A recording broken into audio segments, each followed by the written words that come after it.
pollinator protectors. Today's adventure is going to be making a little micro garden. And what we're going to do is use things that we have around your house.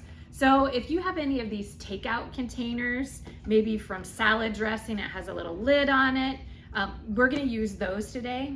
If you are a strawberry lover or blueberries or blackberries, those come in those plastic little clamshells. Those work perfect too.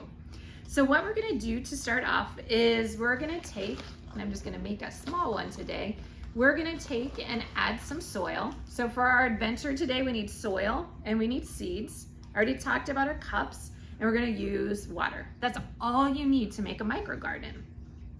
So once I have soil, I'm gonna fill this tiny little cup about halfway full. If I were making one in here, you could fill up about halfway through the bottom of the dish. Now, if you're afraid you're gonna overwater, seeds can't swim like we can, so we have to be careful not to add too much of a good thing. So too much water makes the seeds rot. So my soil is already a little bit moist, but we'll spray it with the spray bottle to just add some more water when we get done. But if you're nervous that you might try to make your seeds swim, have your adult pollinator protector poke some holes, or again, use one of the strawberry containers or berry containers because they already have tiny little holes in the bottom. So now that we have some soil in, I'm gonna take my seeds. I'm using just a salad mix because when I get done, I wanna have lunch. So I'm gonna eat this, what I grow, and that's the fun thing about gardening. Now, you could use a salad mix so you can eat it, or what might be even cooler is to get some flower seeds and then plant them in your yard after you get them started. So these seeds are tiny little, they almost look like pepper, and I'm gonna sprinkle them on the top. Now, I don't have to worry about getting the seeds all the way to the bottom. These are pretty little seeds, so they're okay, and we're just getting them started here. And then what I'm gonna do, my favorite way to cover up my seeds is I'm gonna put my lid on my container, and then I'm just gonna shake it back and forth. And when I shake it back and forth, I'm getting the seeds covered with soil. Now it's nice and dark. Seeds like it when it's dark and it's warm and it's moist. So now what we can do is I'm gonna take my spray bottle and I'm gonna put maybe like 10 squirts of water.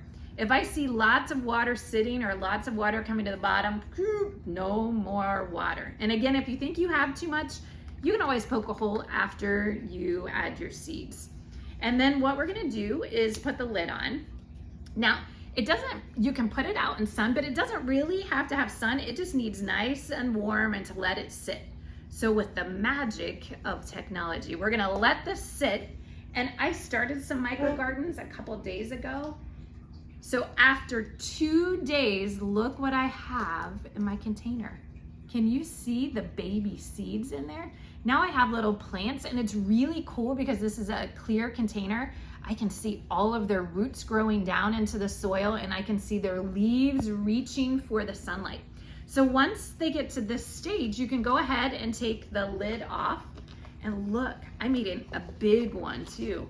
And I'm gonna have lots of mixed green salad mix to eat and to share with my other pollinator protectors.